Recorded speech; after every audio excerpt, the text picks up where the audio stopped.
Hello student, welcome to प्रिपरेशनपुर। आपके अपने चैनल प्रिपरेशनपुर में स्वागत है। आज हम पढ़ेंगे जनरल नॉलेज पार्ट 14। आज एक क्वेश्चन नंबर 1 देख लेते हैं। तो अनुच्छेद 17 किस विषय से संबंधित है? ऑप्शन नंबर ए अस्पृश्यता से,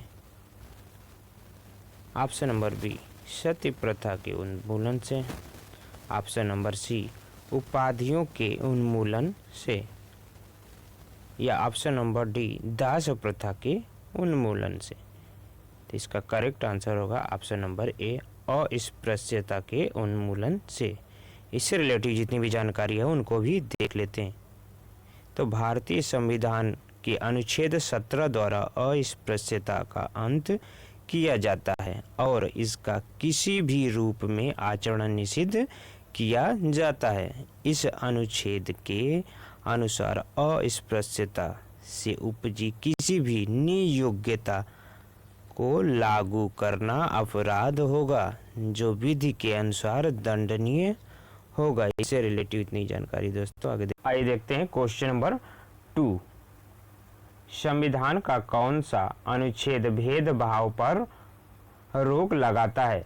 ऑप्शन नंबर ए अनुच्छेद 25, ऑप्शन नंबर बी अनुच्छेद 23, ऑप्शन नंबर सी अनुच्छेद 19 या ऑप्शन नंबर डी अनुच्छेद 15। तो इसका करेक्ट आंसर होगा ऑप्शन नंबर डी अनुच्छेद 15। संविधान के अनुच्छेद 15 भेदभाव पर रोक लगाता है। इससे रिलेटिव जितनी भी जानकारी है उनको भी देख लेते हैं। तो भारतीय संविधान के अनुच्छेद 15 के नियम 1 के अनुसार राज्य किसी भी नागरिक के साथ जाति, धर्म, लिंग, जन्म स्थान और वंश के आधार पर भेदभाव नहीं कर सकता।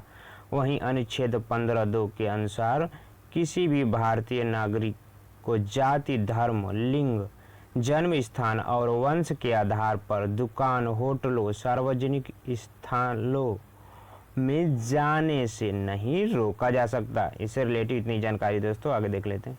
आइए देख लेते हैं क्वेश्चन नंबर 3, सुदर्शन झील किसने बनवाया था? Option number A Tushaspa, option number B Suvishakha, option number C Pushyagupta ने, या ऑप्शन नंबर डी चक्रपालित ने।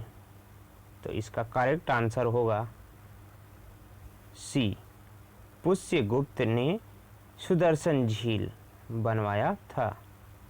इससे रिलेटेड जितनी भी जानकारी है उनको भी देख लेते हैं। तो सुदर्शन झील चंद्रगुप्त मौर्य के प्रांतीय शासक पुष्यगुप्त ने बनवाया था। सुदर्शन झील गिरनार गुजरात में स्थित है। इस झील का निर्माण मौर्य वंश के संस्थापक सम्राट चंद्रगुप्त मौर्य के आदेश पर पुष्यगुप्त ने करवाया था। सम्राट अशोक के महामात्य तुसास्थ ने इस झील का पुनर्निर्माण करवाया था। इससे रिलेटेड इतनी जानकारी दोस्तों आगे देख लेते हैं।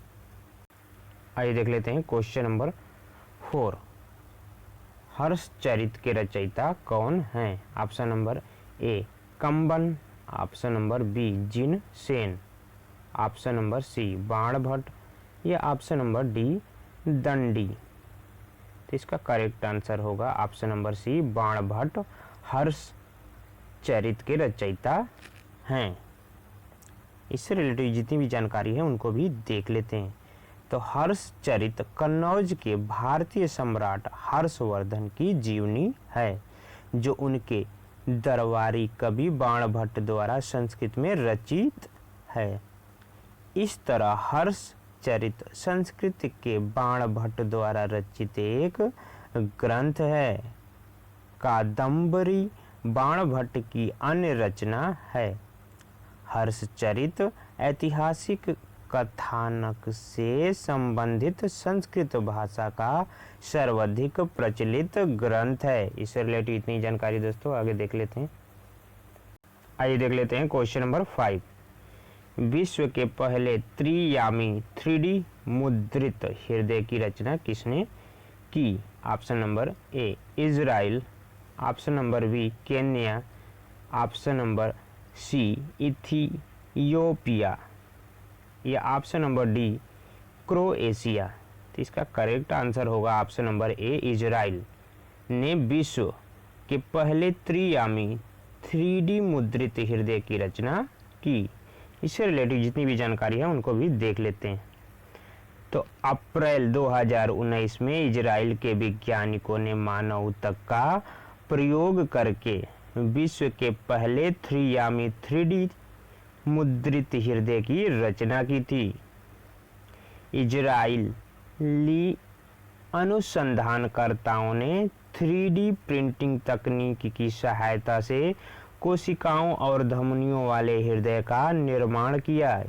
इजराइल की तेल अवीव यूनिवर्सिटी के अनुसंधानकर्ताओं द्वारा बनाया गया यह हृदय अभी पूरी तरह कार्य करने में सक्षम नहीं है। हालांकि पहली बार वैज्ञानिकों ने 3D तकनीकी से कृत्रिम हृदय बनाने में सफलता प्राप्त की है। इससे रिलेटिव इतनी जानकारी दोस्तों आगे देख लेते हैं।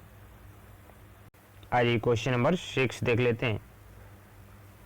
शुष्का छिपाक रोग किस विटामिन की कमी से होता है?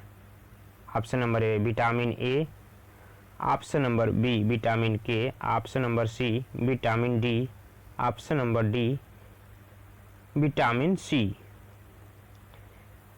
तो इसका करेक्ट आंसर होगा option number A vitamin A की कमी से शुष्का छिपाक रोग होता है। इससे रिलेटेड जितनी भी जानकारी है उनको भी देख लेते हैं।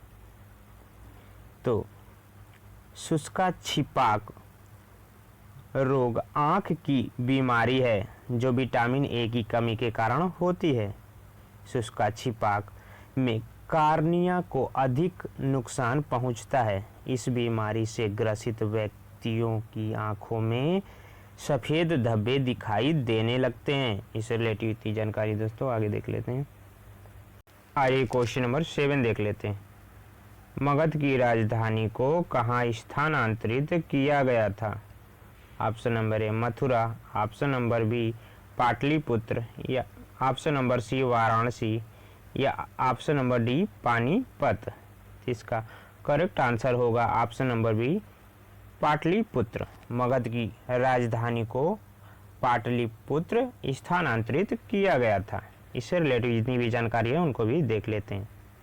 तो 4वीं शताब्दी ईसा पूर्व में मगध की राजधानी को राजगृह से पाटलिपुत्र स्थानांतरित किया गया था।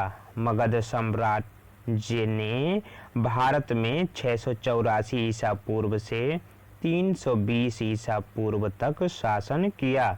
मगध साम्राज्य का पहला राजवंश हर्यक, दूसरा शिशुनाग तथा तीसरा नंद वंश था। इससे रिलेटिव इतनी जानकारी दोस्तों आगे देख लेते हैं। आइए देख लेते हैं क्वेश्चन नंबर 8। मोहम्मद आदिल शाह का मकबरा कहाँ स्थित है? Option number A Agra, option number B Bijapur, option number C Delhi, या ऑप्शन नंबर डी इलाहाबाद जो अब प्रयागराज के नाम से जाना जाता है। तो इसका करेक्ट आंसर होगा बीजापुर में मोहम्मद आदिल शाह का मकबरा स्थित है। इससे रिलेटेड जितनी भी जानकारी है उनको भी देख लेते हैं। तो गोल गुंबज या गोल गुंबद बीजापुर के सुल्तान मोहम्मद आदिल शाह का मकबरा है जो कर्नाटक राज्य में स्थित है। गोल गुंबज का निर्माण फारसी वास्तुकार दाबुल के याकूत ने 1656 ईस्वी में कराया था। गोल गुंबज का मूल रूप से साधारण निर्माण होने पर भी यह अपनी स्थापत्य विशेषताओं के कारण दक्षिण वास्तुकला का विजय स्तंभ माना जाता है। इससे रिलेटिव इतनी जानकारी दोस्तों आइए देख लेते हैं। Question number 9। वैदिक सभ्यता किस नदी के किनारे विकसित है? Option number A Tapi, option number B Godavari, option number C Narmada, या ऑप्शन नंबर डी सरस्वती नदी। तो वैदिक सभ्यता सरस्वती नदी के किनारे विकसित हुई थी। ऑप्शन नंबर डी सही है। इससे रिलेटेड जितनी भी जानकारी है उनको भी देख लेते हैं। तो वैदिक काल में सरस्वती की बड़ी महिमा थी और इसे परम पवित्र नदी माना जाता था, क्योंकि इसके तट के पास रहकर तथा नदी के पानी का सेवन करते हुए ऋषियों ने वेद रचे और वैदिक ज्ञान का विस्तार किया। इसी कारण सरस्वती को विद्या और ज्ञान की देवी के रूप में भी पूजा जाने लगा। ऋग्वेद के बाद के वैदिक साहित्य में सरस्वती नदी के विलुप्त होने का भी उल्लेख आता है। इसके अतिरिक्त सरस्वती नदी के उद्गम स्थल की प्लक्ष प्रस्वन के रूप में पहचान की गई है, जो यमुनोत्री के पास ही अवस्थित है। इससे रिलेटेड इतनी जानकारी दोस्तों आगे देख लेते हैं। क्वेश्चन नंबर 10, बिरजा मंदिर, राजरानी मंदिर और समलेश्वरी मंदिर कहाँ स्थित है? Option number A Assam, option number B Tamil Nadu, option number C Kerala या ऑप्शन नंबर डी ओडिशा। तो इसका करेक्ट आंसर होगा ऑप्शन नंबर डी ओडिशा।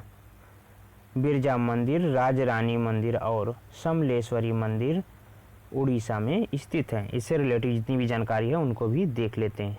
तो राजरानी मंदिर, समलेश्वरी मंदिर, जगन्नाथ मंदिर, लिंगराज मंदिर, मुक्तेश्वर मंदिर, केदारनाथ गौरी मंदिर, लक्ष्मी नारायण मंदिर, पार्श्व जैन मंदिर का संबंध उड़ीसा राज्य से है। उड़ीसा के मंदिर अपने वास्तु वैभव के लिए जाने जाते हैं। ये इंडो आर्यन नगर शैली की वास्तुकला के अनुरूप हैं। आज के लिए इतना ही दोस्तों। अगर वीडियो आपको अच्छा लगा हो, वीडियो को जल्दी से लाइक कर दिए, वीडियो को ज़्यादा से ज़्यादा शेयर करिए और हमें कमेंट करके बताइए वीडियो कैसा लगा। Thanks for watching.